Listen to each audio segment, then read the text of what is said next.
नमो बुद्धाय, जय भीम, नमस्कार। मेरा नाम रविंद्र कुमार है। आज बाबा साहब डॉक्टर अंबेडकर की रचित पुस्तक लॉर्ड बुद्धा एंड हिज धम्मा अर्थात भगवान बुद्ध और उनका धम्म के जो पुस्तक है उसके बारे में मैं आज पहला जो भगवान बुद्ध का जन्म है उसके बारे में मैं आपको बताऊंगा, क्योंकि आज से मैं इस पुस्तक की शुरुआत कर रहा हूं, एक सीरीज शुरू कर रहा हूं और आप लोगों को अच्छी लगे तो उसको लाइक करिएगा, सब्सक्राइब करिए और कमेंट भी करिए। भारत के उत्तर पूर्व कोने में एक शाक्य राज था जो कभी स्वतंत्र हुआ करता था, लेकिन उसे कौशल नरेश ने अपने राज क्षेत्र में शामिल कर लिया।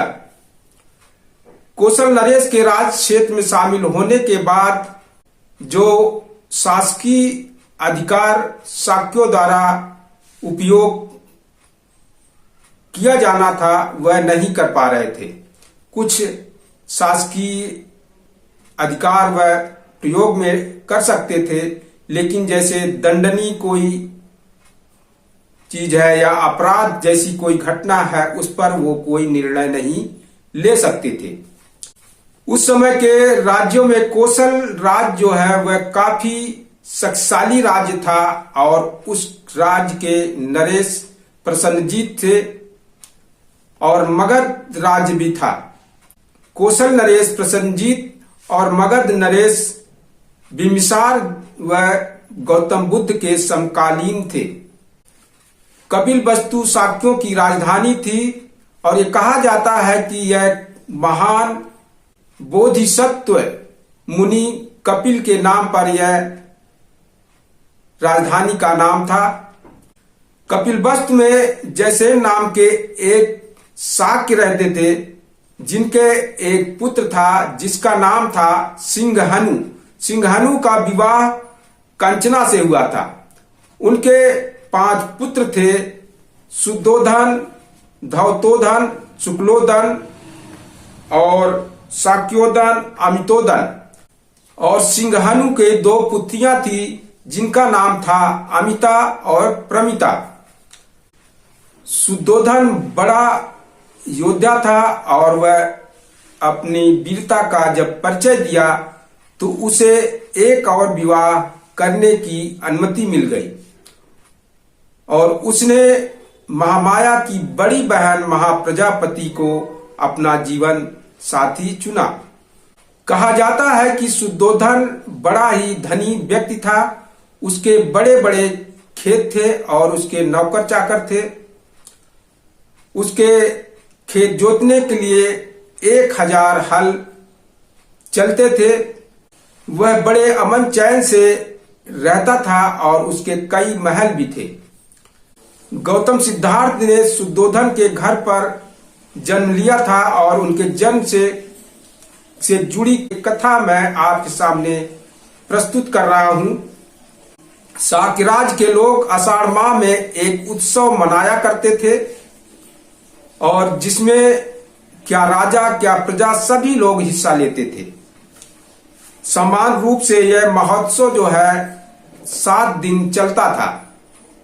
एक बार महामाया ने इस उत्सव को भी बड़े आमोद प्रमोद के साथ, बड़ी शान शौकत के साथ, फूलों और सुगंधित चीजों के साथ मनाने का वह निश्चय किया, लेकिन उसमें कोई भी मादक पदार्थ इस्तेमाल करना निषेध था।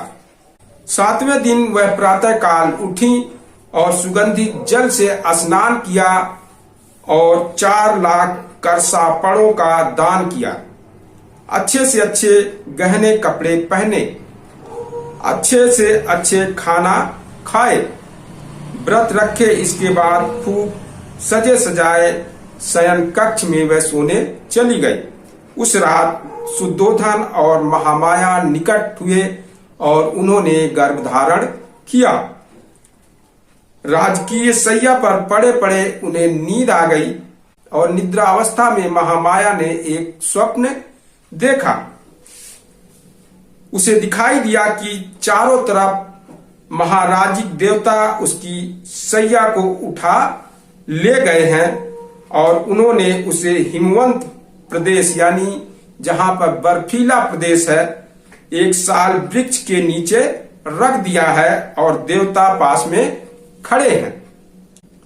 फिर उसके बाद देवताओं की देवियां आई और उसे उठाकर मानसरोवर ले गई। उन्होंने उसे स्नान कराया, स्वच्छ वस्त्र पहनाए, सुगंधित लेप लगाए और फूलों से ऐसा और इतना सजाया कि वह किसी दिव्य आत्मा का स्वागत कर सके।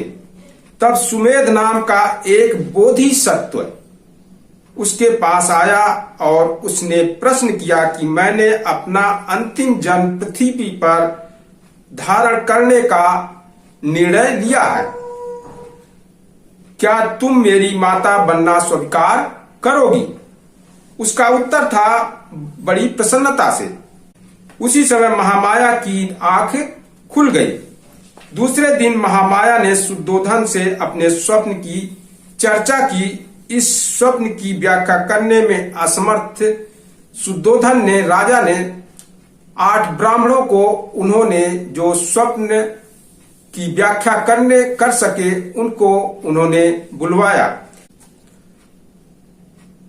जो ब्राह्मण आए थे उनका नाम था राम, ध्वज, लक्ष्मण, मंत्री, कोडक, भोज, सुयाम और सुदत्त। राजा ने उनके योग्य स्वागत तैयारी की और उन्हें जमीन पर पुष्प वर्षा कराई और उनके सम्मानित आसन बिछवाए। उसने ब्राह्मणों को पात्र चांदी सोने भर कर दिए और घी, मधु, शक्कर, बढ़िया चावल तथा दूध के पके पकवानों से संतृप्त किया। जब ब्राह्मण खा पीकर प्रसन्न हो गए, शुद्धोधन ने उन्हें महामाया का स्वप्न कहकर सुनाया और पूछा, मुझे इसका अर्थ बताओ। ब्राह्मणों ने उत्तर दिया, महाराज निश्चिंत रहे, आपके यहाँ एक पुत्र होगा और यदि घर में रहेगा तो चक्रवर्ती राजा होगा और यदि गृह त्याग कर सन्यासी होगा तो बुद्ध बनेगा, संसार के अंधकार का नाश करेगा। महामाया महाबोध को 10 महीने तक अपने गर्भ में धारण किए रही। समय जब प्रसव का आया तो उस समय उन्होंने मायके जाने की इच्छा प्रकट की और अपने पति को संबोधित करके उसने कहा कि मैं अपने मायके देवदह जाना चाहती हूँ। शुद्धोधन का उत्तर था, तुम जानती हो कि तुम्हारी इच्छा की पूर्ति होगी। कहारों के कंधों पर ढोई जाने वाली सुनहरी पालकी में बिठाकर अनेक सेवक और सेविकाओं के साथ शुद्धोधन ने महामाया को उनके मायके भिजवा दिया। देवदह के मार्ग में महामाया को साल वृक्षों का एक उद्यान वन में से गुजरना था, जिसके कुछ वृक्ष पुष्पित थे, कुछ अपुष्पित थे। यह लुम्बनी वन कहलाता था।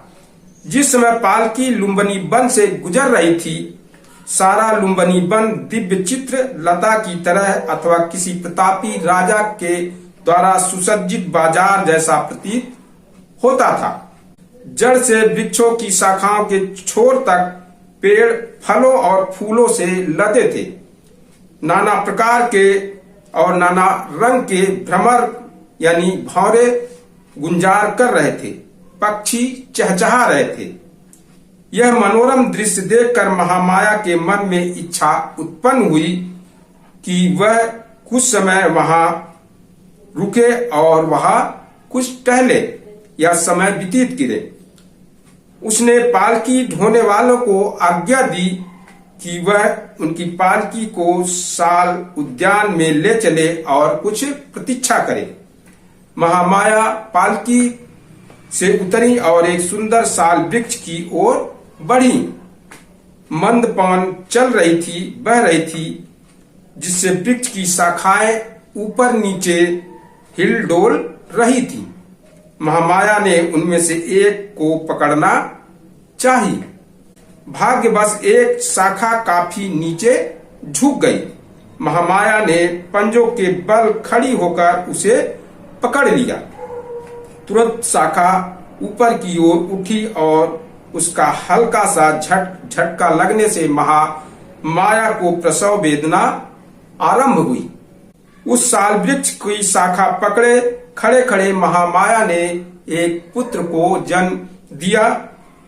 563 ईसा पूर्व में वैशाख पूर्णिमा के दिन बालक सिद्धार्थ का जन्म हुआ। शुद्धोधन और महामाया के विवाह के कई वर्ष बीत जाने के बाद भी कोई उनके संतान नहीं हुई। आखिर जब पुत्र लाभ हुआ तो न केवल शुद्धोधन और उसके परिवार द्वारा बल्कि सभी शाक्यों द्वारा पुत्र जन्मोत्सव की शान बान और बड़े ही ठाट बाट के साथ अत्यंत प्रसन्नता पूर्वक मनाया गया। बालक के जन्म के समय अपनी बारी से शुद्धोधन पर कपिलवस्तु शासन करने की जिम्मेदारी थी। वह राजा कहलाया और इसलिए स्वाभाविक तौर पर बालक भी राजकुमार हुआ।